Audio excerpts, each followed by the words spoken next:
Biasanya orang-orang menanam tanaman dengan satu jenis tanaman di dalam suatu lahan. Kok ini beda-beda? Jadi, pola tanam yang seperti ini disebut dengan pola tanam polikultur. Polikultur adalah cara tanam dengan menanam tanaman lebih dari satu jenis di suatu lahan pertanian. Para petani biasanya menggunakan cara ini untuk mengurangi resiko gagal panen, stabilkan hasil panen, menambah kesuburan tanah, dan lain-lain.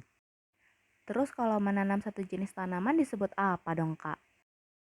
Nah, kalau yang satu jenis tanaman disebut dengan pola tanam monokultur, yaitu menanam tanaman dengan satu jenis tanaman di suatu lahan.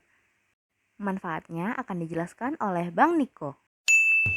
Jadi kelebihan dari penggunaan metode penanaman secara monokultur ini yaitu dapat memudahkan pengelolaan tanaman seperti pemupukan, eh, pemberantasan hama dan irigasi dengan menggunakan peralatan yang lebih efisien.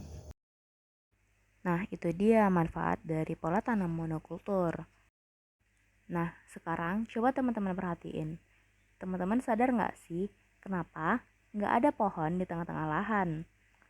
Nah, mari kita dengarkan penjelasan dari Bang Reza.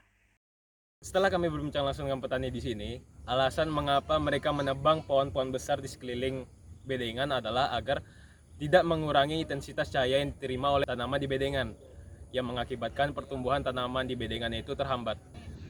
Nah, alasan yang kedua adalah agar tidak terjadi persaingan unsur hara. Kenapa demikian?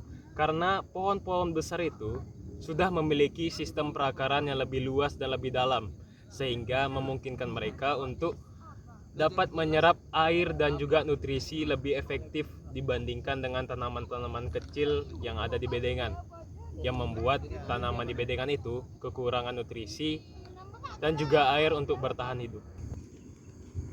Nah, selain itu, pohon-pohon besar juga dapat menjadi sarang berkembang biaknya hama dan juga penyakit tanaman tertentu yang kemudian dapat menyebar ke tanaman-tanaman yang ada di sekitarnya. Wih, apaan nih? Teman-teman lihat nggak?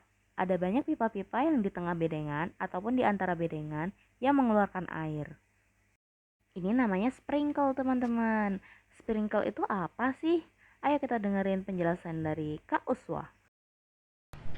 Irigasi sprinkle adalah sistem penyiraman tanaman yang menyemprotkan tanaman seperti hujan buatan menggunakan pipa atau lateral dan alat penyemprotan lainnya.